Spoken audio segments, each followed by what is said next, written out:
In this video, I'm going to be discussing your identity, what it is, and how it affects you, and how to overcome this. So, let's get into it straight away. What is the identity? That's the first question we're going to ask.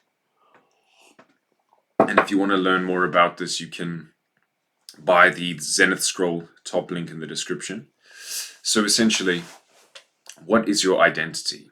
Your identity is the association or the identification that you have with your body and your mind. Your body and your mind. So, your body is an accumulation of food and various memory. Your mind is an accumulation of memories, of impressions that you have absorbed through the five senses. The five senses exist within the body, and thus the mind and the body work together. They are, in fact, part of each other. They are the same thing. And these are tools that we have, tools that we use to experience life. You climb a tree with your arms. You work out an equation with your mind.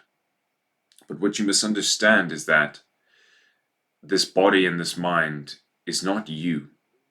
It is not the most fundamental aspect of you.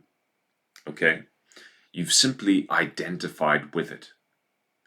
So, what is fundamental? What is the basis of our existence? Well, this is the whole point of seeking the truth. This is the whole point of why I'm making these videos and why you're watching these videos, is for us to understand what is most fundamental to life. So, the identity is when you look at your name, you look at the memories that you have accumulated over time. And these things begin to create an image of who am I? They begin to create an image of who you think you are. This is an association with the memory that you have stored. So, for instance, maybe you're a really good football player. Maybe you're very strong in the gym. Maybe you're very good looking. This identity, you are just associating with these aspects of you. You are identifying with certain things. For instance, if you like a certain type of music, now you identify with it. You're like, I'm Quinn, I'm 20, I like rap music. Now you're creating an image, you're creating a form, a very fragile foam of an identity. Now, when this identity or the ego begins to develop, that is when duality appears, when good and bad appears. Because when you look at this cologne bottle, because you have an idea of yourself, that's why we call it an identity. It's an idea entity. An idea of an entity. It's an identity. Whenever you look at something, after your identity has been solidified, you are comparing it to you. I like to use this analogy. When we we have two roads, okay? One road is smooth, it's perfectly tarred, it's freshly done. And one road is about 20 years old, it's got holes in it, you can barely drive on it. The mind, the identity says, this road that is perfectly tarred, this is a good road. This road with holes, this is a bad road. And now, what does the awareness say? What does the fundamental basis say? It says, this road is freshly tarred and this one has holes. Not mentioning good or bad or any kind of judgment. So the awareness, the fundamental nature, your consciousness, makes an observation, a clean, clear observation, whereas your mind makes an association. Because you are associating holes in a road with it being a bad road. You're associating negativity with functionality, and thus you are entangling yourself. But when you see things just the way they are without comparing them to you or something else, you're simply viewing. You're simply being aware. Now, why does this matter?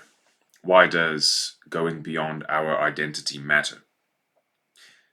It's not about roads or something as simple as that. It's more that when you develop a strong identity, you become a rigid life. You become a rigid person who has very strong opinions, very strong programs within you. And when you have very deeply rooted identifications, it is very hard to go from that place to a higher place or to another place, or to do anything different. So it's very important that we begin to create some distance between the body and the mind. There is an amazing meditation by Sadhguru. It's called Isha Kriya. You can go search that on YouTube. Ishakriya. Isha Kriya. This will help you separate from the mind and the body so that you can become conscious and so that you can see things clearly with a grander point of view. So, essentially, when we are going into, you know, distance from the identity, creating some distance from the identity, you will begin to realize so many things about yourself that will make you really cringe, and they will make you really feel like, how was I that person? That's not me at all. Because when you look back on it, you see that when you identify with something, your programming is rigid and you just move towards, anything in that general direction. Maybe you like rock music, so every time an album comes out, you listen to it. Even if the music is trash, you say, "Oh, I love this band. They're my favorite band. Um, oh, this football player, he's so inspiring." But it's just because you identify with, you know, that general theme. But when you begin to settle into yourself and you have a distance from the identity, you can make conscious choices. You begin to find the truth of, what do I really like? What am I gravitating towards? What is my purpose? When you identify with other people or with other things, you are kind of illusioned and you're not able to really choose your own path. So, straying from the identity is like surrendering to the world. It's like becoming part of the world. Essentially, your boundary for what you're seeing in front of you is gone because there is no lens to color it. It's like you've destroyed the camera and now all that is left is the existence. Okay? So let's get back onto the topic. I went pretty off track here. So when it comes to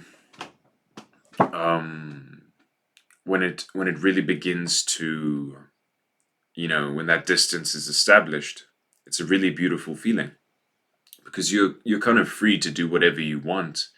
Another thing is cultural identity, religious identity. These things capture a lot of people and they ensnare many people for their entire lives. For instance, maybe you're a Muslim person or a Christian person, and you tell your parents, I'm going to go to Himalayas. And your whole family is like, why would you go to Himalayas? It's a place with just a bunch of Hindus. Why would you go to uh, Why would you go to Saudi Arabia? You're a Christian. Why should you visit Mecca if you're a Christian? And essentially your identities or your cultural identities are going to disagree with the things that you're drawn to. You'd say, I'm a Christian. Christian people don't do things like that. Um, or I'm a Muslim. We don't do that. And you just limit your spectrum of experience. You should be playful with life, experimental with life, give up this rigid identity and simply move along. Find what really means something to you. Search for something that is profound to you. Go deeper, go inside of yourself. Because if you sit in the throngs of your culture for your entire life, you will hit 60 and you will look just like them. You will be just like them. Nothing has changed. You're just another generation of this culture. But why not be an outlier? Why not be a force of nature, something different? Do something different. Break the chain. But yeah, if you want to learn more about this, my product is linked, top link in the description box below. It is called the Zenith Scroll. It's actually an ebook that I created over the last 4 to 6 months about self-transcendence. It's a lot more structured than these videos, and it will help you linearly progress both physically, mentally, and spiritually. Those are the 3 scrolls. It's the mind, the body, and the spirit, and they will teach you how to build them, how to master them, how to go deeper within them, to ultimately get to where you want to be in life, or where you should be in life. But anyways, guys, yeah, check that out in the description if you'd like to support me, and I will see you soon.